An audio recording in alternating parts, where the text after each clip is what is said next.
በኢህአዴግ ጊዜ የነበረውን አስተማማኝ ሰላም አሁን ተስሎ አያገኝም። በስለት ዋጋ ከፍሎ ታግሎ መስዋዕት ከፍሎ ካልሆነ በስተቀር ይሄ ትልቅ ድል የነበረው ግንቦት 20 ሀገራችን ትታወቅ ከነበረበት መጥፎ ጠባሳ መጥፎ ታሪክ በሰላሙ በልማቱ በደህንነቱ በሰብአዊ መብት አያያዝ በውጭ ግንኙነት ሀገራችን ትታወቅ ከነበረችበት ጥቁር ጠባሳ መጥፎ ታሪክ ሀገራችን የተላቀቀችበት እለት ነበር ግንቦት 20 1983 ዓመተ ምህረት ማለት ነው። ግንቦት 20 ለአፋር ህዝብ ከባርነት ወደ ነጻነት የመጣበት ወር ነው ብለን ነው ምናምነው። ግንቦት 20 ለኢትዮጵያውያን አላወቁበት ይሆናል ካልሆነ በስተቀር እንደ ትንሳኤ ነው የነበረው፣ ፖለቲካዊ ትንሳኤ። የኢትዮጵያ ብሔር ብሔረሰቦች ነጻነትን ማወጅ የቻሉበት ቀን ነው ግንቦት 20። የኢትዮጵያ ብሔር ብሔረሰቦች እኩልነት የተረጋገጠበት ቀን ነው ግንቦት 20። ደርግን ከደመሰሰ በኋላ እኔ ነኝ ደርግ የደመሰስኩት እኔ ነኝ መስዋዕት የከፈልኩት ብሎ ቀጥታ ራሱን ስልጣን አልተቆጣጠረም። በውጭም ይኑሩ በውስጥም ይሄ ስርዓት ይቃወም የነበሩት አካላት በሙሉ ተጠራርቶ የሽግግር መንግስት እንዲቋቋም ነው ያደረገው። የገፈጥ የመከራ ቀማሽ ህዝብ የነበረውን ኢህአዴግ ተመስርቶ ግንቦት 20 የደርግ ስርዓት ከተገረሰሰ በኋላ ግን ማህበራዊ መሰረቱን ድሃ አርሶ አደር አድርጎ ነው የተነሳው። ጠቅላይ ሚኒስትር መለስ ዜናዊ አፍሪካን ወክለው በመደራደር የሀገሪቱን የዲፕሎማሲ ከፍታ ማሳየት ችለው ነበር። የራሷን ሰላም ከማስከበር አልፋ የአፍሪካውያን ወንድሞቻችን ሰላም የምታስከብር ሀገር ነበረች። የብሔር ብሔረሰቦች ይሁንታ ፈቃድ የተመሰረተች ሀገር መሆኗን ለዚህ ደግሞ የብሔር ብሔረሰቦች የቃል ኪዳን ሰነድ የሆነው ህገ መንግስት የጸደቀበት ነው። ይሄ ህገ መንግስት በግንቦት 20 ትሩፋት ውጤት ነው አንዱ ማለት ነው። በተባበሩት መንግስታት ድርጅትና በአፍሪካ ህብረት የሰላም ማስከበር ተልእኮ ውስጥ ተመራጭ የሆነች ሀገር ነበረች። የአፋር ህዝብ ራሱን በራሱ እንዲያስተዳድር በር የከፈተ ወር ነው ማለት እንችላለን። የተለያየ ፖለቲካ አመለካከት ያላቸውም በዲሞክራሲ ስርዓት ከአምነው እስከመጡ ድረስ የዚህ የግንቦት 20 ድል ፍሬ ውጤት ባለቤት የሚሆንበት እድል ነበር። የግንቦት 20 የድል ባለቤት የሆኑ አመራሮች፣ መሪዎች፣ የኢትዮጵያን ህዝብና ኢትዮጵያን ይመሩ የነበሩ መሪዎች የፈጠሩት ፕሮጀክት ነው የአባይ ግድብ ማለት ነው። ተመራጭም ተደማጭም የሆነ የኢኮኖሚ አይዲዮሎጂ ያላት ስርዓት ያላት ሀገር ተመስርቷል። በግንቦት 20 ማለት ነው። የኢትዮጵያን ህዝቦች ከጫፍ እስከ ጫፍ ማገናኘት የሚችሉ ኑሯቸውን ቀለል ማድረግ የሚችሉ የመንገድ መሰረተ ልማት ግንባታዎች ተዘርግተዋል። 17 ዓመት በረሃ ትግል ላይ የነበሩ ጓዶች መጨረሻ ላይ ሲታገል ከነበረውም ጋር ጠላት ሆኖ ሲዋጋ ከነበረውም ጋር ከትግል ውጭም ከነበረውም ጋር ሁሉም በእኩልነት የሚሳተፍበት የዲሞክራሲ ስርዓት ተገንብቷል ማለት ይቻላል። ሁሉም የኢትዮጵያ ብሔር ብሔረሰቦች ሙሉ በሙሉ የትምህርት ተደራሽነት ተጠቃሚ ሆነው እንዲችሉ ማድረግ ተችሏል። ማን ሰላም አስከባሪ ለማግባት ማን ይው ሲባል ኢትዮጵያ ነው የመረጡት። በሱዳን ላይ በሶማሌ ላይ ሌሎች ሀገራት ላይም ኢትዮጵያ ትግባለን የሚባል ተአማኝ ነበረች ማለት ነው። ሰላም በማስከበር አስተማማኝ የሆነ የጸጥታ መዋቅርም የተፈጠረበት አስተማማኝ የሆነ የደህንነት መዋቅር የተፈጠረበት ሁኔታ ኢትዮጵያኖች እንደፈለጉ ከቦታ ቦታ ተንቀሳቅሰው ሀብት ንብረት ማፍራት የሚችሉበት ሁኔታ ተፈጥሯል።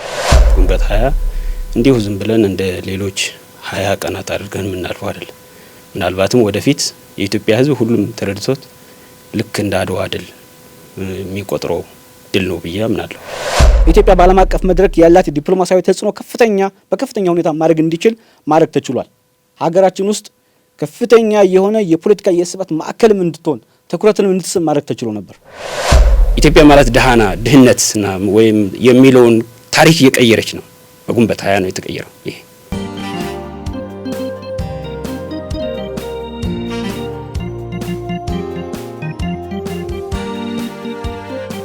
ሰላም ጤና ይስጥልኝ ክቡራን የወይን ሚዲያ ተከታታዮች፣ ለዛሬ የግንቦት 20 ድል ያመጣቸው ለውጦችና ሀገሪቷ አሁን ያለችበት ሁኔታ መሰረት አድርገን እንግዶች ጋብዘናል። እስከ ፕሮግራማችን ፍጻሜ አብራችሁን እንድትቆዩ ጋብዘናል። እንግዶቼ እዚህ ድረስ መጥታችሁ ስለ ግንቦት 20 ትሩፋትና የመጡት ለውጦች እንድናወራ እዚህ ስቱዲዮአችን ስለተገኛችሁ ከልብ አመሰግናለሁ። በመጀመሪያ ሙሉ ስማችሁንና የስራ ኃላፊነታችሁን ጨምራችሁ ብትገልጹልኝ። ጥሩ እናመሰግናለን። እንኳን ተገናኘን። በዚህ ስቱዲዮ ውስጥ ተገኝተን ስለ ግንቦት 20 ትሩፋቶች ለመነጋገር መጋበዛችን በጣም በግሌ ደስተኛ ነኝ። ስሜ አጀበው ወርቅነህ እባላለሁ። ከቅማንት ዲሞክራሲያዊ ንቅናቄ ነው የመጣሁት። የቅማንት ዲሞክራሲያዊ ንቅናቄ ሊቀመንበር ነኝ። እሺ በጣም አመሰግናለሁ። ታጋይ ኢብራሂም አሊ ኢብራሂም ይባላሉ። ከአፋር ዲሞክራሲያዊ ፓርቲ ተወክዬ ነው የመጣሁት። በተጨማሪም እዚህ ወይን ሚዲያ እዚህ ጠርቶ እኛን ቃለ መጠየቅ ለማድረግ ስላሰበ በአፋር ዲሞክራሲያዊ ፓርቲ ስም ምስጋናዬን አቀርባለሁ። አመሰግናለሁ። እዚህ ስቱዲዮ በመጋበዛችን ቴንኪው እያልኩ ስሜ ታጋይ ሙልጌታ ካሴ ይባላለሁ። ከአገው ዲሞክራሲያዊ ንቅናቄ አዴን ሚዲያና ኮሚኒኬሽን ኃላፊ። እናመሰግናለን። ወደ ጥያቄዎቻችን እንሸጋገርና በ17 ዓመታት የህዝቦች ትግል ትበታተናለች የተባለችው ሀገር ጸንታ እንድትቆይ የግንቦት 20 ድል ትልቅ ሚና እንደነበረው ይታወቃልና የኢትዮጵያ ብሔሮችና ብሔረሰቦች ተከባብረውና በእኩልነት በጋራ እንዲኖሩ ብሎም በዚች ሀገር በ27 ዓመታት በሰላም ልማትና ዲሞክራሲ የመጡ ለውጦች ምን ይመስላሉ የሚል በዛን ጀምር እስኪ ጥያቄያችን።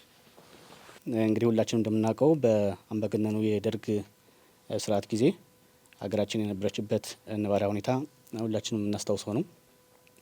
ሀገራችን የምታወቅበት የፖለቲካዊ ገጽታዋ፣ የማህበራዊና የኢኮኖሚያዊ ገጽታ ሁላችንም የምናስታውሰው ነው። ነገር ግን የአምባገነኑን የደርግ ስርዓት ባህሪ መነሻ በማድረግ የጭቁን ህዝቦች የፈጠሯቸው ታጋዮች በ17 ዓመት የትጥቅ ትግሉ ለነጻነት ለብሔር ብሔረሰቦች እኩልነት ተዋድቀው ታግለው ድልን ከተጎናጸፉ በኋላ በ1983 ግንቦት 20 ዓመተ ምህረት የስርዓት ለውጥ ተፈጥሯል።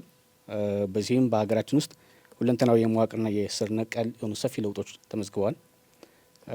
እነዚህ ለውጦች በጣም በርካታ ናቸው። ለምሳሌ በፖለቲካው ረገድ ብናይ ከ1983 ግንቦት 20 በኋላ አዲስ ስርዓተ መንግስት የተፈጠረበት የኢትዮጵያ ህዝቦች አብዮታዊ ዲሞክራሲያዊ ግንባር ኢህአዴግ የተመሰረተበት ይሄም የኢህአዴግ የሀገሪቱን የስልጣነ መንግስት የተቆጣጠረበት እና ደግሞ የአብዮታዊ ዲሞክራሲ አስተሳሰብን ይዞ የመጣበት ስርዓት የተፈጠረበት ነው። በተመሳሳይም ደግሞ የኢትዮጵያ ህዝቦች ፈቅደው ወደው ተዋደው አዲስ የሚመሩበት የቃል ኪዳን ሰነዳቸው የሆነ ህገ መንግስት ያጸደቁበትም ጊዜ ነው። ይሄ የግንቦት 20 ትሩፋቶች መካከል አንዱ ነው እና አምባገነናዊ የደርግ ስርዓት ከተገረሰሰ በኋላ የመጀመሪያው የብሔር ብሔረሰቦች እኩልነት ተረጋግጧል። በቋንቋና በማንነት ላይ የተመሰረተ የፌዴራላዊ ስርዓት ሀገራችን ውስጥ እንዲፈጠር ማድረግ ተችሏል። ብሔር ብሔረሰቦች በራሳቸው ቋንቋ የሚናገሩበት፣ ባህሉ ቋንቋቸውን የሚጠቀሙበት፣ የሚያበለጸጉበት፣ የሚዳኙበት፣ ራሳቸውን ደግሞ በራሳቸው ማስተዳደር የሚችሉበት እድል ተፈጥሯል። ከግንቦት 1983 በፊት በአምባገነናዊ የደርግ ስርዓት ጊዜ ማዕከላዊነትን የጠበቀ የአንድ ቋንቋና የአንድ ባህል የበላይነት የነበረበት የስርዓት ሁኔታ ያከተመበት እና ሁሉም የኢትዮጵያ ብሔር ብሔረሰቦች የሀገር ባለቤት የሆኑበት ነባራዊ ሁኔታ እየተፈጠረበት ነው። ይሄ አንዱና ዋነኛው ትልቁ የግንቦት 20 ትሩፋት ነው። በፖለቲካው ረገድም ከመጡ ለውጦች መካከል አንዱ ነው። የህዝብ እኩልነት የተረጋገጠበት ነው። የቋንቋ እኩልነት የተረጋገጠበት ነው። በተመሳሳይ ደግሞ የኢትዮጵያ ብሔር ብሔረሰቦች እኩልነታቸውን ሊያረጋግጥ የሚችል የተቋማዊ ውክልና የተፈጠረበት ነው። እንደምናስታውሰው የኢትዮጵያ ብሔር ብሔረሰቦች እናት መስሪያ ቤታቸው የሆነው የፌዴሬሽን ምክር ቤት የተቋቋመበት እናም በዚህ የኢትዮጵያ ብሔር ብሔረሰቦችና ህዝቦች በምክር ቤታቸው አማካኝነት የወሰን ጥያቄዎቻቸውን የማንነት ጥያቄዎቻቸውን ማቅረብ የሚችሉበት መፈታት የሚችልበት ሁኔታ የተፈጠረበት እድል ተፈጥሯል። ይህ ትልቅ ለውጥ ነው። በኢትዮጵያ ታሪክ የተመዘገበ ትልቅ ለውጥ ነው። የግንቦት 20 የድል ፍሬ ነው።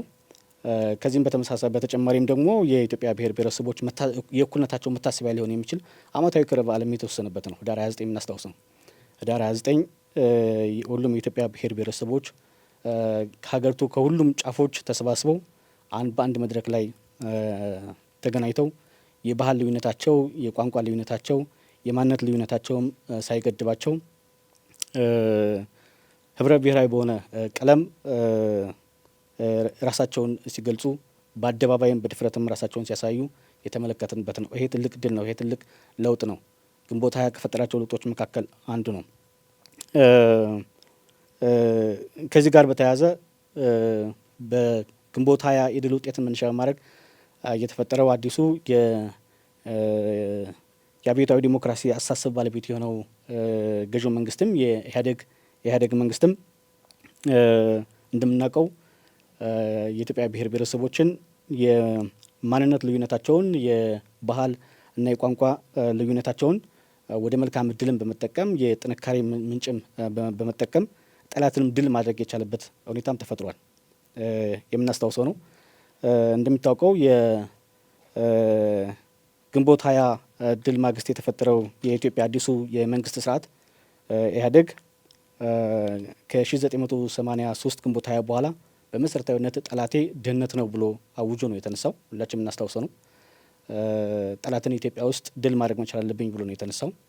እናም ይሄን ጠላትን ድልም ለማድረግ በየአቅጣጫው ያሉ በሁሉም የሀገሪቱ ጫፍ ያሉ የኢትዮጵያን ብሔር ብሔረሰቦችን እንደ ልማት ሰራዊት መጠቀም ነበረበትና የኢትዮጵያን ብሔር ብሔረሰቦች የቋንቋ ልዩነታቸውን፣ የባህል ልዩነታቸውን፣ የማንነት ልዩነታቸው ሳይገድባቸው እርስ በርሳቸውም ተከባብረው ተቻችለው በእኩልነትም ጭምር የልማት ሰራዊትነታቸውን እንዲወጡ ማድረግ የተቻለበት ድህነትንም ድል ማድረግ የተቻለበት ሁኔታ ተፈጥሯል። ስለዚህ ይሄ አንዱ ትልቁ የግንቦት 20 በረከት ነው ማለት ነው። ሌላኛው የኢኮኖሚ ለውጦችን ተፈጥረዋል ሀገራችን ውስጥ እንደምናስታውሰው ማለት ነው። የኢኮኖሚ ለውጦችን ስናይ ቅድም እንዳልኩት ከግንቦት 20 በኋላ የተፈጠረው ስርዓተ መንግስት አብዮታዊ ዲሞክራሲንና የልማታዊ መንግስት የኢኮኖሚክ ሞዴልን ይጠቀም የነበረ መንግስት ነው። ይሄ መንግስት የሚጠቀማቸው የነበሩ የድህነትን ድል ለማድረግ ይጠቀምባቸው የነበሩ ፖሊሶች አሉ። የተለያዩ ፕሮግራሞችም ነበሩ የምናስታውሳቸው ማለት ነው። የሚሊኒየም ዴቨሎፕመንት ጎል፣ የእድገትና ትራንስፎርሜሽን ስትራቴጂዎችን፣ የአርሊ ግብርና ምር ስትራቴጂ፣ አርሊ ስትራቴጂን የምናስታውሳቸው ናቸው። በዋናነት ከግንቦት 20 የድል ማግስት የተፈጠረው የኢህአዴግ ስርዓተ መንግስት ማህበራዊ መሰረቴ ነው ብሎ የተነሳው የኢትዮጵያን አርሶ አደሩን ክፍል ነው። የኢትዮጵያ የአርሶ አደር ክፍል ደግሞ በግብርና ኢኮኖሚ ላይ ጥገኛ የሆነ ኦልሞስት አብዛኛው ከኢትዮጵያ ህዝብ ቁጥር 85% እና ከዛ በላይ ሊሆን የሚችለውን የህዝብ የሸፈነ ኃይልን ነው ማህበራዊ መሰረቴ ነው ብሎ የተነሳው ኢህአዴግ ማለት ነው። ሶ ይሄን ህዝብ የባህል ልዩነቱን፣ የቋንቋ ልዩነቱና የማንነት ልዩነቱ ሳይገድበው የባህልና የቋንቋ የማንነት ልዩነቶች የጥንካሬ ምንጭም የአንድነት ምንጭም አድርጎ በመጠቀም በኢኮኖሚ ውስጥ ሰፊ የሆነ የልማት ለውጦችን፣ ፈጣን የሆነ የኢኮኖሚክ እድገትን ማስመዝገብ የተቻለበት ሁኔታ የምናስታውሰው ነው ማለት ነው። ይሄ የግንቦት 20 ትሩፋቶች መካከል ዋናው ነገር ነው። በዚህ ላይም የሀገሪቱ ጥቅል የምርት ገቢ ፈጣን በሆነ እድገትም ያስመዘገበበት፣ በአጭር ጊዜ ውስጥም ሀገራችን በመካከለኛ የኢኮኖሚ ገቢ ካላቸው ሀገራቶች ውስጥ የተመደበችበት፣ የተለያዩ ዓለም አቀፍ ሀገራት፣ ዓለም አቀፍ ተቋማት የመሰከሩት ሀቅ ነው። በየአመቱም ሀገራችን በሁለት አሃዝ የኢኮኖሚ እድገትም ማደግ የቻለችበትም ሁኔታ የምናስታውሰው ነው ማለት ነው። ከዚህ ጋር በተያያዘም መንግስት የተለያዩ ስትራቴጂዎችን ይጠቀም ነበረ። የግብርናው ምርትና ምርታማነትን ለማሳደግና ድህነትን ድነይ ለማድረግ ድህነትን ለማጥፋት ለዜጎችም ሰፊ የሆነ የስራ እድልን ለመፍጠር ሰፊ የሆነ ስራዎችን በግብርናው መስክ ይጠቀም ነበረ። ምርትና ምርታማነትን ለመጨመር ማለት ነው። የዜጎች የምግብ ዋስትናቸውን ማረጋገጥ እንዲችሉ፣ ትርፍ አምራቾች እንዲሆኑ ሰፊ የሆኑ ስራዎችን ፖሊሲውም ተቀርጸው የተሰሩበት ሁኔታ የምናስታውሰው ነው ማለት ነው። የግብርና የልማት ሰራተኞችን ማስታወስ እንችላለን።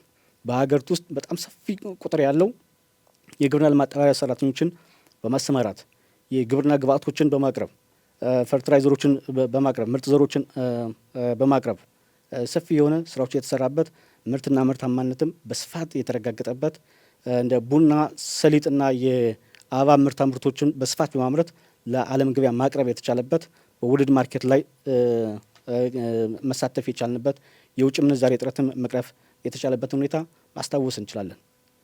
ይሄ የግንቦት 20 የድል ውጤቶች መካከል ነው።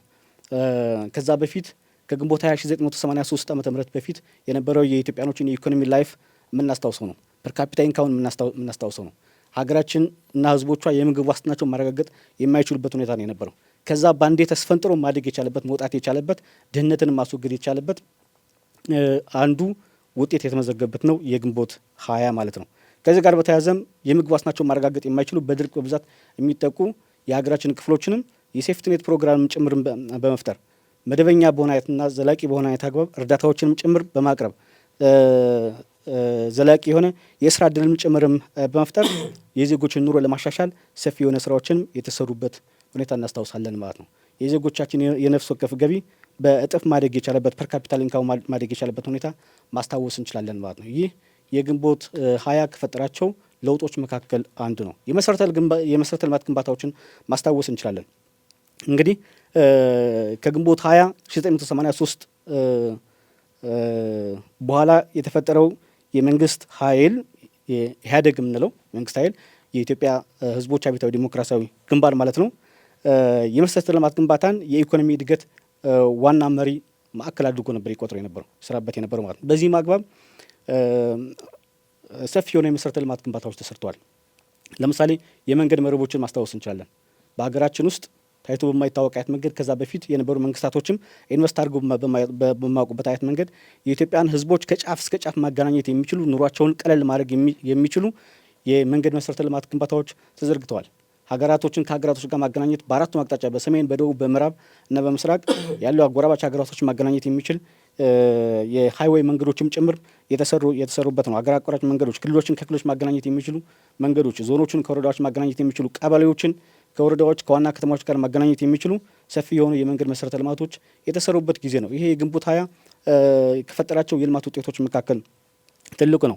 የአዲስ አበባ የጅቡቲ ባቡር መንገድ ማስታወስ እንችላለን።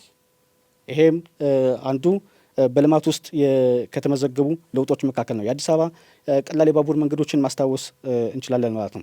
ከኃይል አቅርቦት ጋር በተያያዘ ሰፊ ስራዎች ተሰርተዋል። የኢትዮጵያን ህዝቦች አንድ ማድረግ የቻለ ማሳሰር የቻለ የኢትዮጵያ ህዝቦች የኩራት ምንጭም የሆነ ከኢትዮጵያ ህዝቦችም አልፎ የቀጠናው የምስራቅ አፍሪካም የጥቁር ህዝቦችም የድል ውጤት የሆነው የአባይ ግድብ መገደብ የቻለበት መሰረት መጣል ብቻም ሳይሆን መገደብ የቻለበት የግንቦት 20 ውጤት የግንቦት 20 የድል ባለቤት የሆኑ አመራሮች፣ መሪዎች የኢትዮጵያን ህዝብና ኢትዮጵያን ይመሩ የነበሩ መሪዎች የፈጠሩት ፕሮጀክት ነው የአባይ ግድብ ማለት ነው። የአባይ ግድብ የተገደበበት ነው። የተከዜ ግድብን ማስታወስ እንችላለን። አሁን ድረስ የኢትዮጵያኖች እየተጠቀሙበት ያለው ነው። የግልገል ግቤ ቁጥር 1 እና ቁጥር 2፣ 3 የጣና በለስ ፕሮጀክቶችን ማስታወስ እንችላለን። የአሸጎዳና የአዳማ የንፋስ ኃይል ማመንጫ ጣቢያዎችን ማስታወስ እንችላለን። በኤነርጂው ረገድ የኢትዮጵያኖችን የኤሌክትሪክሲቲ ፍላጎት ለማርካት የተሰሩ ስራዎች ናቸው። እነዚህ የግንቦት 20 የድል ውጤቶች ናቸው። በኢኮኖሚው ረገድ በልማቱ ረገድ የተፈጠሩ ውጤቶች ናቸው። የኢንዱስትሪ ፓርኮችን ማስታወስ እንችላለን። ኢንዱስትሪ ፓርኮች በስፋት ነው የተሰሩት። የነጓ የምስራቅ አፍሪካ የኢንዱስትሪ ማዕከል ለማድረግ ሀገራችንን በስፋት ተሰርቷል። ከግንቦት 20 የድል ውጤቶች መካከል አንዱ ነው። ለአብነት የአዋሳ ኢንዱስትሪ ፓርክን፣ የቦሌ ለሚ የኢንዱስትሪ ፓርክን፣ የኮምቦልቻ የኢንዱስትሪ ፓርኮችን ማስታወስ እንችላለን ማለት ነው። ሰፊ ስራዎች ናቸው የተሰሩት። እነዚህ መሰረተ ልማቶች መገንባት ብቻም ሳይሆን ለዜጎችም ጭምር በዛው ከፍተኛ የሆነ የስራ እድል የተፈጠረበት ነው። ሌላኛው የቴሌኮሙኒኬሽን እና የቤቶች ልማቶችን ማስታወስ እንችላለን። የቴሌኮሙኒኬሽን የመሰረተ ልማት ዝርጋታዎችም ጭምር ከዛም በተጨማሪ ደግሞ የቴሌኮሙኒኬሽን ሰርቪስ የግንኙነት ሰርቪስን ለእያንዳንዱ ኢትዮጵያዊ ተደራሽ ለማድረግ በጣም ሰፊ ስራዎች ተሰርተዋል። ሁሉንም የኢትዮጵያ ህዝቦች ማስተሳሰር በኮሙኒኬሽኑ ረገድ ማስተሳሰር የተቻለበት ስራዎች ተሰርተዋል። ይሄ የግንቦት 20 በልማቱ ረገድ የመጡ ለውጦች ናቸው። የመጣ ድል ነው። ከዛ በፊት ያልነበረ ኢትዮጵያኖች ይጠቀሙበት ያልነበሩ በእውናቸውም እንኳን ያስቡት ያልነበረ ድል ነው። የቤቶች ልማቶችን ማየት እንችላለን። በዋና ከተሞች ላይ ይኖሩ የነበሩ ኢትዮጵያኖች የኢትዮጵያ ዜጎች ያላቸውን የቤቶች እጥረት ለመቅረፍ በማሰብ የጋራ መኖሪያ ቤቶች የተገነቡበት ጊዜ እናስታውሳለን። የከተማ መሰረተ ልማቶችን ማስተር ፕላኖችን ማስታወስ እንችላለን። እነዚህ ሙሉ በሙሉ በኢህአዴግ ዘመን የተፈጠሩ የግንቦት 20 የድል ውጤቶች ናቸው ማለት ነው። የማህበራዊ አገልግሎት ሰጪ ተቋማቶችን ማየት እንችላለን። እዚህ ጋርም ሰፊ ለውጥ ተፈጥሯል። ሀገራችን ውስጥ በማህበራዊ አገልግሎት ሰጪ ተቋማት ውስጥ የተፈጠሩ ለውጦችን ስናይ በዋናነት የትምህርት ተደራሽነትን ማየት እንችላለን። የትምህርት ተቋሙ ስናይ በሀገራችን በሁሉም ከጫፍ እስከ ጫፍ ባሉ የሀገራችን ክፍሎች ሁሉም የኢትዮጵያ ብሔር ብሔረሰቦች ሙሉ በሙሉ የትምህርት ተደራሽነት ተጠቃሚ ሆነን እንዲችሉ ማድረግ ተችሏል። የትምህርት ቤት መሰረተ ልማቶችን ጭምር በትምህርት አሰጣጥ ሂደቱም ከቅድመ አንደኛ ደረጃ ትምህርት ቤት እስከ ሁለተኛ ደረጃና ከዛም በላይ እስከ ቲቢቲ ድረስ ሊደርሱ የሚችሉ የትምህርት መሰረተ ልማቶች ተዘርግተዋል። የትምህርት አገልግሎቶች ተሰጥተዋል። በቂ የሆነ መምህራኖችን ማቅረብ ተችሏል። መምህራኖችን መፍጠር ተችሏል። የትምህርት ካሪኩለሞችን ዲዛይን ማድረግ ተችሏል። የማስተማር መጽሐፎችን በበቂ ሁኔታ ማቅረብ ተችሏል። እነዚህ የምናስታውሳቸው የግንቦት 20 የድል ውጤቶች ናቸው ማለት ነው። በዩኒቨርሲቲ ደረጃ ከ1983 ከግንቦት 20 በፊት ኢትዮጵያ ሀገራችን ውስጥ የነበሩ ሁለት ዩኒቨርሲቲዎች ናቸው የምናስታውሳቸው። አዲስ አበባ ዩኒቨርሲቲና የሀረማያ ዩኒቨርሲቲ ናቸው የምናስታውሳቸው፣ በታሪክ የምናስታውሳቸው ማለት ነው። ከዛ ወዲህ ግን ከግንቦት 20 1983 የድል ጊዜ በኋላ ግን የአብዮታዊ ዴሞክራሲያዊ አስተሳሰብ ሀገራችን ውስጥ ከተፈጠረ በኋላ ልማታዊ መንግስት የኢኮኖሚክ ሞዴል ተግባራዊ መድረክ ከቻለ በኋላ ግን የኢትዮጵያኖች የትምህርት ፍላጎትን ለማርካት ያስችል ዘንድ ሀገራችን ውስጥ በሁሉም የሀገሪቱ ክፍሎች ከ45 በላይ የሆኑ ዩኒቨርሲቲዎች መገንባት ተችሏል። በቂ የሆኑ መሰረተ ልማቶች የዩኒቨርሲቲ መሰረተ ልማቶች ተፈጥረዋል። የኢትዮጵያ ገበሬዎች ልጆቻቸው ማስተማር እንዲችሉ የትምህርት ፍላጎትን በበቂ ሁኔታ ማርካት እንዲችል የሀገሪቱ የተማረ የሰው ኃይል ፍላጎትንም በበቂ ሁኔታ ማቅረብ የሚቻልበትን ሁኔታ ተፈጥሯል። ይህ የግንቦት 20 የድል ውጤት ነው ማለት ነው። በጤና ፕሮግራም ማስታወስ እንችላለን። በጤና ውስጥ ሀገራችን ውስጥ እንግዲህ የጤና ኤክስቴንሽን ፕሮግራምን በማቅረብ የህፃናትና የእናቶችን ሞት በከፍተኛ ሁኔታ መቀነስ የተቻለበትን ሁኔታ እናስታውሳለን። በዓለም አቀፍ መድረክም እጅግ አድናቆትን ሀገራችን ያተረፈችበት ነው። ከ1983 ከግንቦት 20 በፊት ሀገራችን በጤናው ረገድ የነበረው ሁኔታ እናስታውሳለን። የእርስ በርስ ጦርነቱን የነበረው ረሃብ ወለድ የሆኑ በሽታዎች ነበሩ፣ ተላላፊ በሽታዎች ነበሩ፣ በርካታ የሆኑ የጤና ጉድለቶች ነበሩ። እነዛ በሙሉ መቅረት ተችሏል። የእናቶችና የጨቅላ ህጻናት ሞት 100% መቀነስ የተቻለበት ሁኔታ ተፈጥሯል። የወባ የኤችአይቪ ኤድስ ስርጭቶች፣ የሳምባ ነቀርሳ፣ የቲቢ ስርጭቶች እንደ ጨብጥ፣ ቂጠኝ የመሳሰሉ በሽታዎች ሙሉ በሙሉ ሀገራችን ውስጥ ስርጭታቸውም እንዲቀንስ፣ አንዳንዶቹ ደግሞ 100% እንዲጠፋ ማድረግ ተችሏል። ቅድም እንዳልኩት በዓለም አቀፍ መድረክ ውስጥ በጤናው ረገድ ሀገራችን ተጽዕኖ የፈጠረችበት ዓለም አቀፍ እውቅናን ማግኘት የቻለችበት እድል ተፈጥሯል። ይህ የግንቦት 20 የድል ውጤት ነው። ኢትዮጵያኖች ያገኙት በረከት ነው። የጤና መሰረተ ልማቶችን ማየት እንችላለን። የጤና ተቋማቶች የኢትዮጵያ ብሔር ብሔረሰቦችና የኢትዮጵያ ህዝቦች በየትኛውም ሪሞት ኤሪያ ያለ ገበሬ ሁሉም ጭምር የጤና ተቋማቶች ቤቱ ድረስ እንዲደርሱለት ማድረግ ተችሏል። የጤና ተቋማቶች፣ የጤና ጣቢያዎች፣ የጤና ኬላዎች በእያንዳንዱ ኢትዮጵያዊ በቅርብ ርቀት የጤና አገልግሎት ማግኘት የሚችልበት እድል ተፈጥሯል ማለት ነው።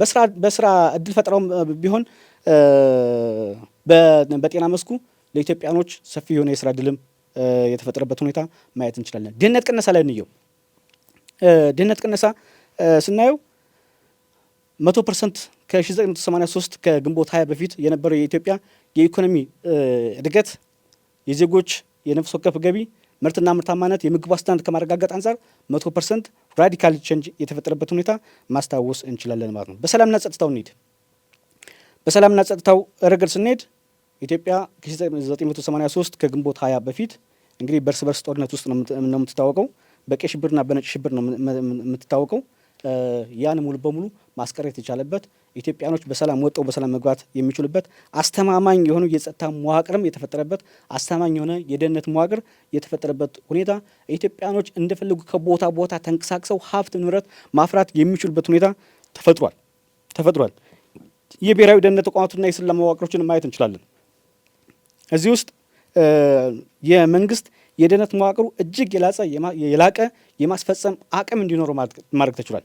ለዚህ ደግሞ አስተማማኝ የሆኑ ተቋማቶች ተዘርግተዋል። አስተማማኝ የሆኑ ተቋማቶች ተገንብተዋል። ለምሳሌ የኢትዮጵያ የብሔራዊ መረጃ ደህንነትና አገልግሎትን ማስታወስ እንችላለን። የኢትዮጵያ የኢንፎርሜሽን መረብ ደህንነት አስተዳደር ኢንሳን ማስታወስ እንችላለን። አሁን ላይ ከነመሳቸው አሉ የሚለው ሌላ ጥያቄ ሆኖ ማለት ነው። እነዚህ ተቋማቶች የብሔራዊ የደህንነትና የስለላ መዋቅሩን ዘመናዊ በሆነ አይነት መንገድ የሀገር ደህንነትን ከሳይበር ጥቃትም ለመከላከል አስቻይ ሊሆኑ የሚችሉ በቴክኖሎጂም በሰው ኃይልም ደረጃ መገንባት የተቻለበት ሁኔታ ማስታወስ እንችላለን። የኢትዮጵያ ደህንነት እጅግ በጣም አስተማማኝ የሆነበት የብሔራዊ ደህንነትን 100% ማረጋገጥ የተቻለበት ሁኔታ ማስታወስ እንችላለን ማለት ነው። ይህ የግንቦት 20 ከፈጠራቸው ለውጦች የግንቦት 20 ከፈጠራቸው በረከቶች መካከል ዋነኛውና ትልቁ ነው ማለት ነው። የውጭ ግንኙነትና የዲፕሎማሲ ለውጦችን እንያቸው። ግንቦት ሃያ ለኢትዮጵያኖች ካበረከታቸው፣ ለኢትዮጵያ ሕዝብ ካበረከተው፣ ለኢትዮጵያ የብሔር ብሔረሰቦችና ሕዝቦች ካበረከታቸው አበርክቶች መካከል አንዱ ነው። የውጭ ግንኙነትና የዲፕሎማሲ ማለት ትልቅ ትርጉም አለው። እንደ ሀገር ኢትዮጵያ በዓለም አቀፍ መድረክ ያላት ዲፕሎማሲያዊ ተጽዕኖ በከፍተኛ ሁኔታ ማድረግ ተችሏል። ሀገራችን ውስጥ ከፍተኛ የሆነ የፖለቲካ የስበት ማዕከልም እንድትሆን ትኩረትንም እንድትስብ ማድረግ ተችሎ ነበር። ዛሬ ላይ ግን እሱ ባይኖርም ማለት ነው ያን ማድረግ ተችሏል።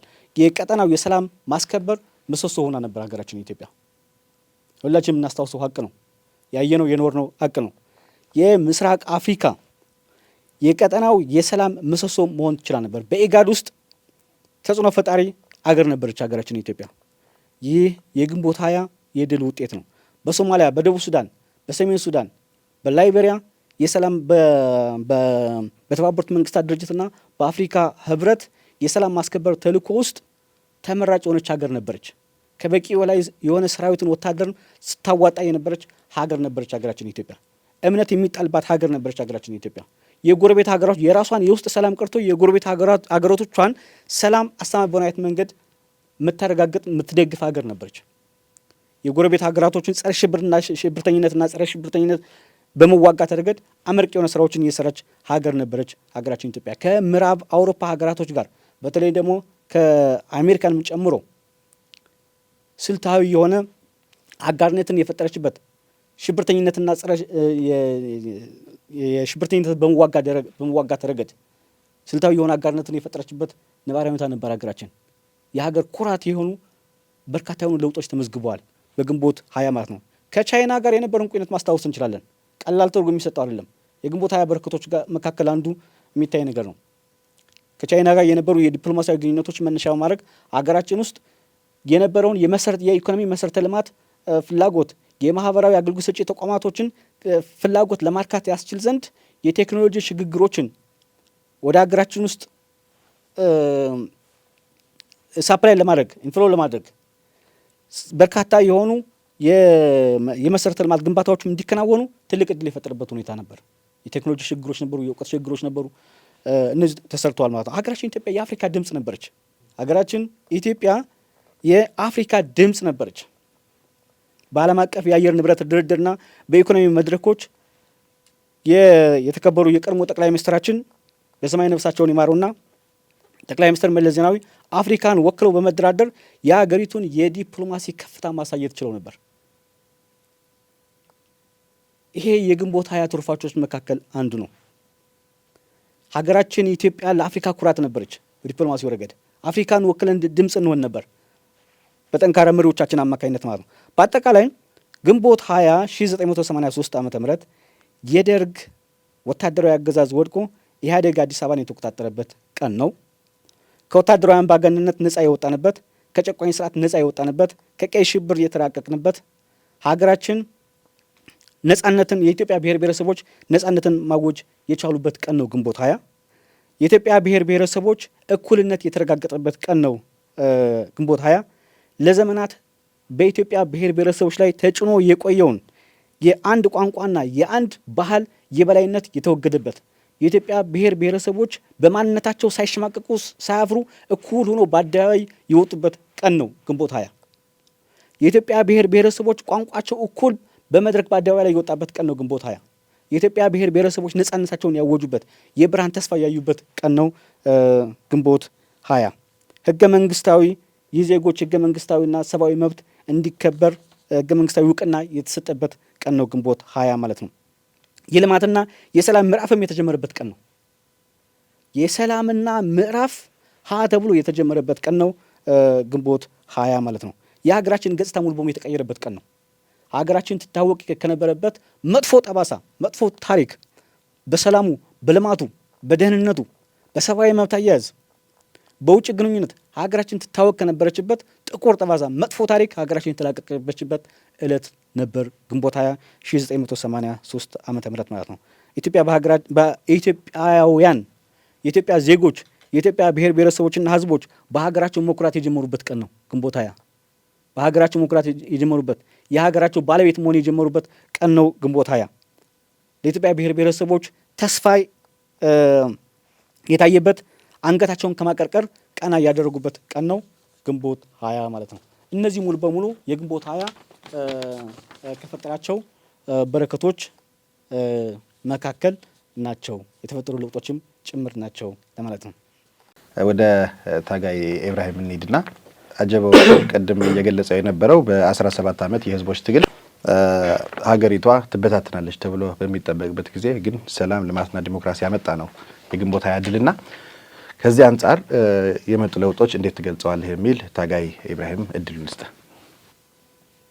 መጀመሪያ ለኢትዮጵያ ህዝቦች እንዲሁም ለትግራይ ህዝቦች፣ ለትግራይ ሰራዊት እንዲሁም ለአፋር ህዝብ እንኳን ለግንቦት 2018 ዓመት በዓል አደረሳችሁ ማለት ፈልጋሉ። በመቀጠል እንደ አፋር ዜጋ እንደ አፋር ዲሞክራሲያዊ ፓርቲ እምነት ለአፋር ህዝብ ግንቦት 20 ማለት በፖለቲካ፣ በኢኮኖሚ፣ በማህበራዊ ለውጥ ያመጣበት አፋር መሆኑን አፋር ኢትዮጵያዊ መሆኑን ያሳወቀበት እለት ነው ብለን ነው ምናምነው። መጀመሪያ በፖለቲካ ስናየው ሌላ ቢቀር አፋር እንደሚታወቀው በ4 5 አካባቢ ገሚሱ በትግራይ፣ ገሚሱ በአማራ፣ ገሚሱ በድሬዳዋ፣ ገሚሱ በገምድር የሚባል አካባቢ ተከፋፍሎ የነበረ ህዝብ ነው። ያ ህዝብ አንድ ላይ አምጥቶ የአፋር ብሔራዊ ክልላዊ መንግስት የሚል እንዲመሰረት ያስቻለ እለት ነው፣ ወር ነው። በተጨማሪም የአፋር ህዝብ ራሱን በራሱ እንዲያስተዳድር በር የከፈተ ወር ነው ማለት እንችላለን። በቋንቋው እንዲማር፣ በቋንቋው እንዲዳኝ፣ በቋንቋው እንዲኮራ፣ በባህሉ እንዲኮራ ትልቅ ሚና የተጫወተ ትልቅ አስተዋጽኦ ያደረገ እለት ነው ብለን ነው ምናምነው። በፖለቲካው የአፋር ህዝብ ከሌላ ህዝቦች ብሔር ብሔረሰቦች ጋር በመሆን የራሱን አንደኛ በፌዴራል ደረጃ የፌዴራል ህገ መንግስቱ፣ በክልሉ ደግሞ የራሱን ህገ መንግስት በህገ መንግስት የሚመራ ፌዴራልና በህገ መንግስት የሚመራ ክልል እንዲኖረው ያስቻለ ወር ነው ማለት እንችላለን። ስለዚህ ግንቦት 20 ለአፋር ህዝብ ከባርነት ወደ ነጻነት የመጣበት ወር ነው ብለን ነው ምናምነው። በተጨማሪ በማህበራዊ ጉዳይ ስናይ ከ1983 ዓ.ም በፊት ትልቁ የተማረ የሚባለው የአፋር ህዝብ 8ኛ ክፍል ብቻ ነበር። ትልቁ የተማረ የሚባለው እሱም ትንሽ ነው። የፊውዳል ልጆችና ጥቂት ግለሰቦች የሀብታም ልጆች ናቸው የሚማሩት፣ ወይ ደግሞ ውጭ የተማረ ሰው ካልሆነ በስተቀር ኢትዮጵያ ውስጥ ሆኖ የተማረ ሰው አልነበረም። ከግንቦት 1983 ዓ.ም በኋላ ግን ፕሮፌሰሮች፣ ዶክተሮች ደርሰዋል። በዚህ የ27 ዓመት ውጤቱ የአፋር ህዝብ ነፍስ ወከፍ ወረዳ ትምህርት ቤት አለው፣ ነፍስ ወከፍ ቀበሌ ትምህርት ቤት አለው፣ ነፍስ ወከፍ ክልል ዩኒቨርሲቲ አለው። የአፋር ክልል ከዚህ በፊት ከ27 ዓመት በፊት ዩኒቨርሲቲ ሳይሆን ትምህርት ቤትም አልነበረውም። ምክንያቱ ህዝብ ከተማረ እኛን አያስቀምጠንም ብሎ ያስቡ ስለነበር የወቅቱ የነበሩ ገዢዎች ይህ ህዝብ እንዲማር አይፈልጉም ነበር። ስለሆነም የሰመራ ዩኒቨርሲቲ የሚል አለ፣ ቴክኒክና ኮሌጅም አለ። በትምህርት አንጻር ይህንን በአፋር ክልል ተስፋፍተዋል። በጤና አንጻር ስናየው ደግሞ የአፋር ክልል ከዚህ በፊት ዱብቲ የሚባል አካባቢ ደርግ ለራሱ ሰራተኞች ጡጥ ማምረቻ ፋብሪካ ስለነበረው ያ ጡጥ ደግሞ ወደ ውጭ ስለሚልከው ለጦር መሳሪያ መግዣ ያውለው ነበር እና እዛም ለሚሰሩ የጡጥ ሰራተኞች ብቻ ተብሎ የተቋቋመ ሆስፒታል ነበር። አሁን ግን ነፍስ 5 ዞኖቹ 5 ሆስፒታል አላቸው። በሰመራም ራሱ አንድ ሆስፒታል ተከፍተዋል። ስለዚህ በጤናም በኩል በወረዳ አንድ ጤና ጣቢያ አለ። በቀበሌዎች ደግሞ ነፍስ ወከፍ ቀበሌ ሁሉም ጤና ኬላዎች አላቸው። ይሄ የግንቦት 20 ትሩፋቶች ናቸው ማለት ነው። በመብራትም ራሱ ከዚህ በፊት መብራት አይደለም አንድ ሻማ ያገኝ ያልነበረው ህዝብ አሁን ማክሲመም የክልሉ ከተሞች የሚባሉ በሙሉ መብራት አላቸው። የ24 ሃወርስ የ24 ሰዓት መብራት አላቸው። ቀበሌዎችም አንዳንዱ ቀበሌዎችም ይገባል መብራቱ። ስለዚህ ይሄ የግንቦት 20 ትሩፋቶች ነው። ግንቦት 20 ለአፋር ህዝብ እንዳልኩት ቅድም ለአፋር ህዝብ ትልቅ ትርጉም አለው። ምክንያቱ አፋር አዳል እየተባለ ከስፓልት ወደ ስፓልት እንዳይወጣ ራሱን በራሱን እንዳያስተዳድር ራሱን በራሱን እንዳይመራ በኢኮኖሚው በማህበራዊ ተጠቃሚ እንዳይሆን ትልቅ ተጽዕኖ ይደረግበት ነበር ከግንቦት 20 በፊት። ማለት እንደምናውቀው ለአፋር ብቻ ሳይሆን ከግንቦት 20 በፊት 1983 በፊት ኢትዮጵያ የብሔር ብሔረሰቦች እስር ቤት ነበረች ማለት እንችላለን። ኢትዮጵያ የብሔር ብሔረሰቦች እስር ቤት ነበረች። ከዛ ግን የብሔር ብሔረሰቦች እስር ቤት ከመሆን የብሔር ብሔረሰቦችን ዋልታ ሁና የብሔር ብሔረሰቦችን ተጠቃሚነት የምታረጋግጥ አገር ሆነች ማለት ነው። ስለዚህ ኢትዮጵያ በግንቦት 20 እኔ እንደማውቀው ብዙ መጽሐፍ አነባሉ። እቺ አገር ምሁራን እንደሚሉት 3000 ዓመት አላት ይባላል።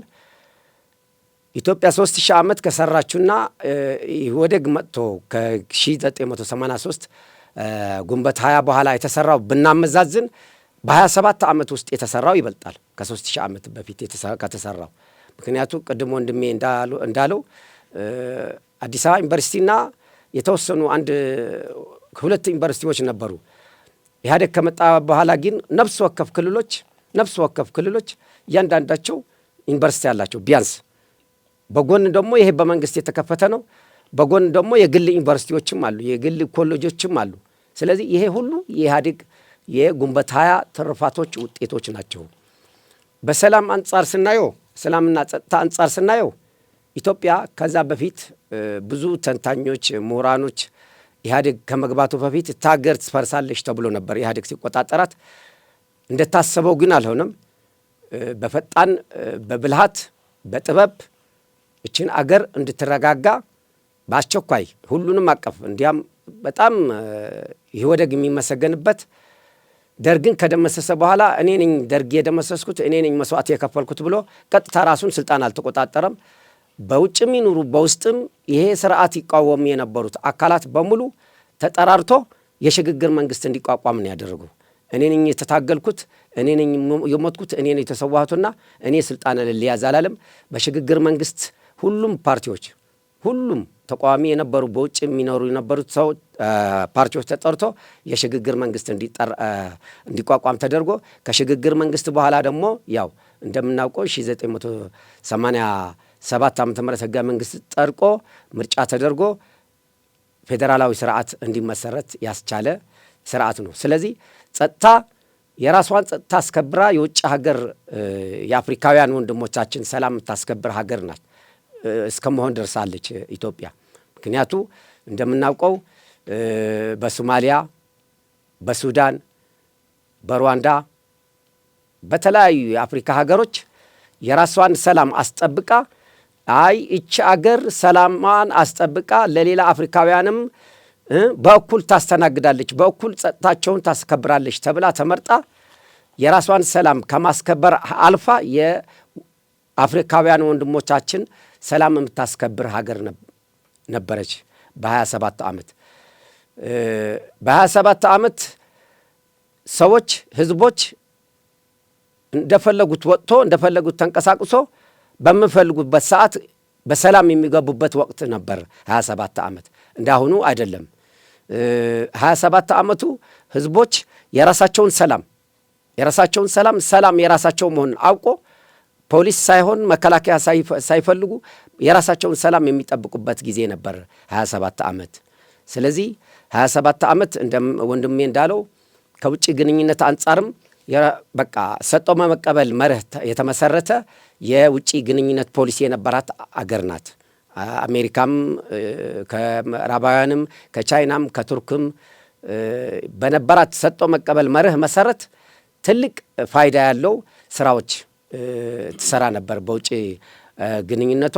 በዚህ መሰረትም ከሁሉም ጋር ተግባብታ የምትሰራ ሀገር ነበረች። ስለዚህ ለአፋር ህዝብ በተለይ ለአፋር ህዝብ ግንቦት 20 ማለት ቅድም እንዳልኩት ደግመዋሉ ከባርነት ወደ ነጻነት የተሸጋገረበት ቀን ነው ብለን ነው የምናምለው እንደ አፋር ዲሞክራሲያዊ ፓርቲ እምነት። እናመሰግናለን ታጋይ ኢብራሂም። ወደ ታጋይ ሙልጌታ እንሂድና ያው በ17 ዓመት የህዝቦች ትግል በሰላም ልማትና ዲሞክራሲ የመጡ ለውጦች ምን ይመስላል የሚለውን። መልካም አመሰግናለሁ። በ17 ዓመት የፈጀ የትጥቅ ትግል ፍሬ የሆኑ የግንቦት 20 ትሩፋቶች በርካታ ናቸው። በዲሞክራሲ ዘርፍ፣ በልማት እና በማህበራዊ አጠቃላይ በሰላም ሰፊ ናቸው። ምናልባችም ባለፉት 100 ዓመታት ወይም 150 ዓመታት ውስጥ እንኳ ኢትዮጵያ ዘመናዊ ታሪክ ከሚባለው ያልተከሰቱ ክስተቶች ጭምር የታዩበት ነው። ግንቦት 20 እንዲሁ ዝም ብለን እንደ ሌሎች 20 ቀናት አድርገን የምናልፈው አይደለም። ምናልባትም ወደፊት የኢትዮጵያ ሕዝብ ሁሉም ተረድቶት ልክ እንደ አድዋ ድል የሚቆጥረው ድል ነው ብዬ አምናለሁ። ለምን ቢባል ለምሳሌ በዲሞክራሲ ስርዓት ግንባታ ዙሪያ በየትኛውም በዓለም ታሪክ ላይ በጉሪላ ትጥቅ ትግል ተጀምሮ በአፈሙዝ ስልጣን ሽሮ ዲሞክራሲያዊ መንግስት ለመሆን ግንባር ቀደም ከሚጠቀሱት አንዱ ኢህአዴግ ነው። ዲሞክራሲያዊ በምርጫ የሚያምን ስርዓት መገንባት በራሱ ትልቅ ክስተት ነው። የግንቦት 20 የዲሞክራሲ ስርዓት ለምሳሌ የደርግ ስርዓት ወታደራዊ ስርዓት ነው የነበረው። ኢትዮጵያ ህዝቦቿ ከዳር እስከ ዳር የሰላም እጦት የነበረባት፣ ወጥቶ ለመግባት የሚጨነቁባት፣ በራሳቸው ሀብት መኩራት የማይችሉበት፣ አጠቃላይ አርሶ አደሩ አጠቃላይ የኢትዮጵያ ህዝብ ጭሰኛ ወይም ደግሞ ጥገኛ በሚመስል መልኩ የገፈጥ የመከራ ቀማሽ ህዝብ የነበረውን ኢህአዴግ ተመስርቶ ግንቦት 20 የደርግ ስርዓት ከተገረሰሰ በኋላ ግን ማህበራዊ መሰረቱን ድሀ አርሶ አደር አድርጎ ነው የተነሳው። ድሀ አርሶ አደርን የአርሶ አደርን ህይወት ነው 80-90% የኢትዮጵያ ህዝብ አርሶ አደር ነው እና ስለዚህ ማህበራዊ መሰረቱን እና ፖሊሲውን በአርሶ አደር ህይወት ላይ የተመሰረተ ነው። ይህን ለማድረግ በስርዓት ለመምራት የመጀመሪያውን ስራ የሰራው የመድብለ ፓርቲ ስርዓት የዲሞክራሲ ስርዓቱን ማስፋት፣ የፖለቲካ ምህዳሩን ማስፋት ስራዎችን የተሰሩት የግንቦት 20 ውጤቶች የምንላቸው ለምሳሌ ከዛ በፊት መንግስትን መቃወም አይደለም፣ መደራጀት አይደለም፣ በምርጫ መወዳደር አይደለም፣ መብት ጥያቄ እንኳ በመሪዎች ይሁንታ ካልሆነ በስተቀር ምንም አይነት የዲሞክራሲ ይሁን የሰብአዊ መብት የማይከበሩባት ሀገር በነበረች ሀገር ላይ ያን ጥሎ ወዲያውን በምትኩ ዲሞክራሲያዊ ስርዓት ገንብቶ በፌዴራል ስርዓት የምትመራ ሀገር በኢትዮጵያ ይሁንታ በብሔር ብሔረሰቦች ይሁንታ ፍቃድ የተመሰረተች ሀገር መሆኗን ለዚህ ደግሞ የብሔር ብሔረሰቦች የቃል ኪዳን ሰነድ የሆነው ህገ መንግስት የጸደቀበት ነው። ይሄ ህገ መንግስት በግንቦት 20 ትሩፋት ውጤት ነው አንዱ ማለት ነው። ለዚህም ህገ መንግስቱ የብሔሮች መብት ልክ እንደ ሰብአዊ መብት የማይገረስሱ መብቶች አድርጎ የደነገገ ነው። የብሔር ብሔረሰቦች መብት ራስን ጉዳይ በራስ የመወሰን እስከ መገንጠል የራስን ጉዳይ በራስ የመወሰን የሚለው የማይገረሰስ መብት አድርጎ ከጸደቀው አንዱ የግንቦት 20 ውጤት የዚህ ህገ መንግስት ነው። አንዱ ይሄ በፌዴራል ስርዓት ስትዋቀር የኢትዮጵያ ብሔር ብሔረሰቦች ሁሉም የተስማሙበት ነው። አሁንም ያን ተመልሶ አሁንም ጭምር ነገም ነገ ወዲያም ሊፈርስ የማይችል ስርዓት ነው። ይሄ ለምን መፍታቸውን ወኪሎቻቸውን ልኮ ፍላጎታቸውንም ጥያቄዎቻቸውንም የሚፈቱበት ስርዓት የተፈጠረበት ግንቦት 20 ነው።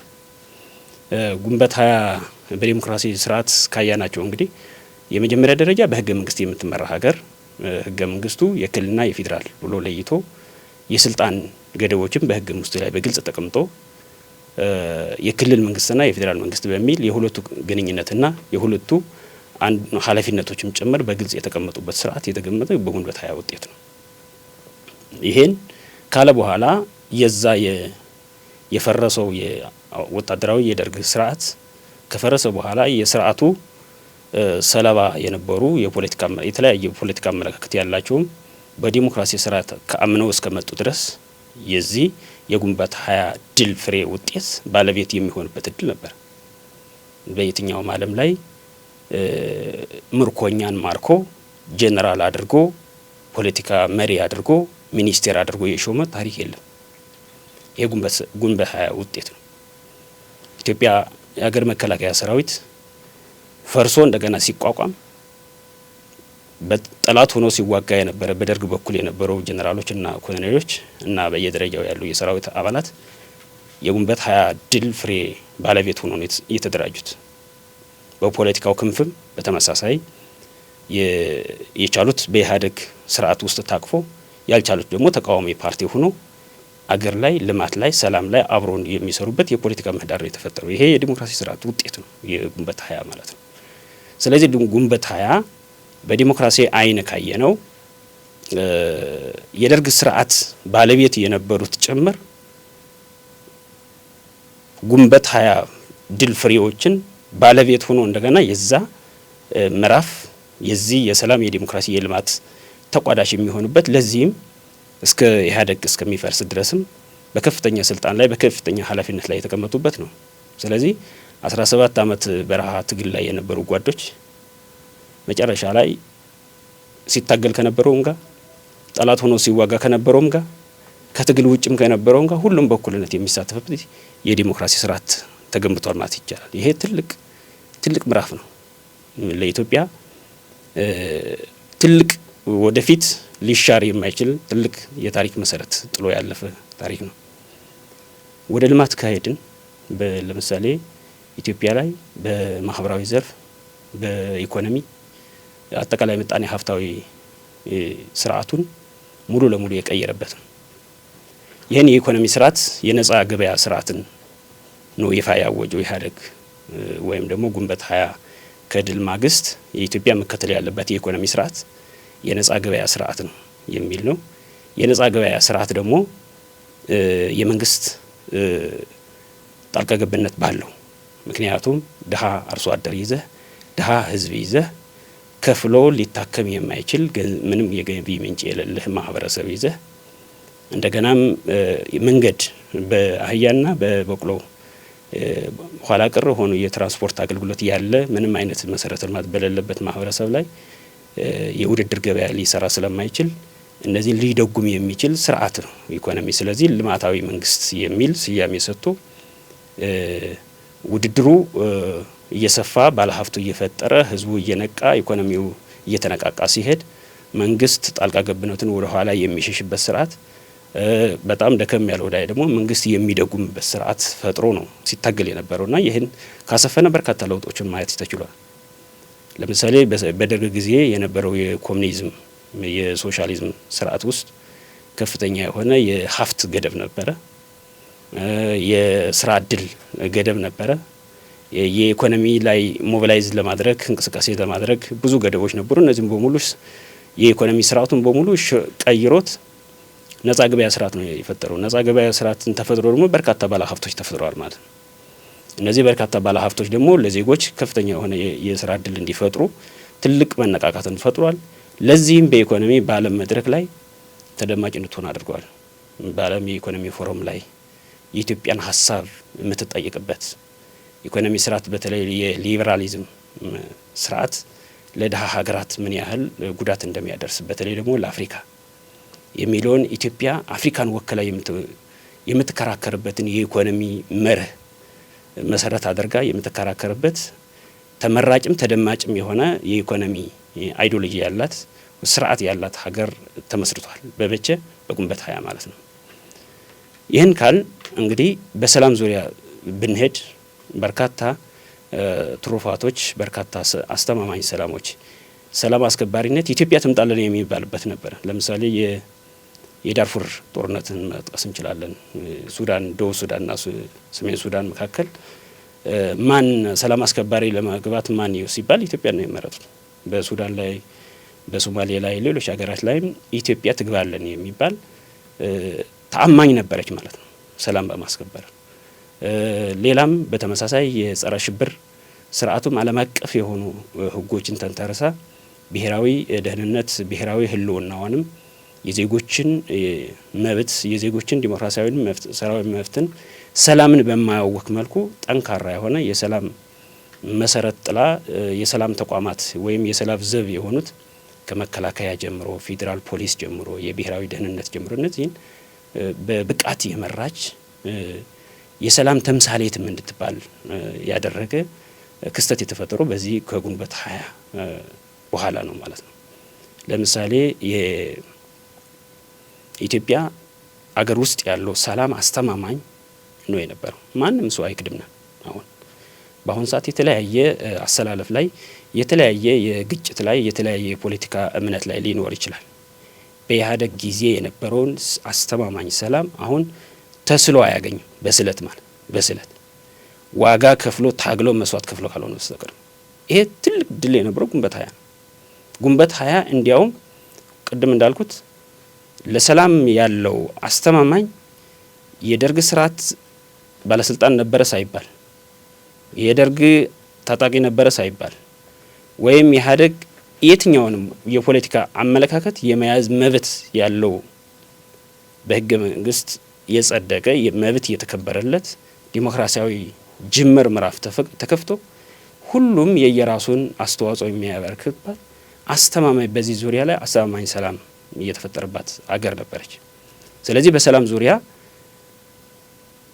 መንገድ ላይ እንዳሁኑ ተከተርኩ ተዘረፍኩ የሚባል ስርዓት አልነበረም። በኢህአዴግ ጊዜ ግንቦት 20 ነው ያመጣው ይሄን ትግል። የግንቦት 20 ልጆች ናቸው። ግንቦት 20 የተከፈለ ደም ነው። ያ በዛን ሰዓት አስተማማኝ ሰላም ነው። የትም ሀገር ሄዶ ችግር አይደርስም ነበር። የሚታገት ህጻናት፣ የሚታገቱ ሴቶች ታግቶ ገንዘብ አምጣ የሚባል ስርዓት አልነበረም። ጭራሽ እንዲህ አይነት አይደለም። ማንም ሰው መንገድ ላይ ማስፈራራት እንኳን የማይችልበት ስርዓት ነው የነበረው።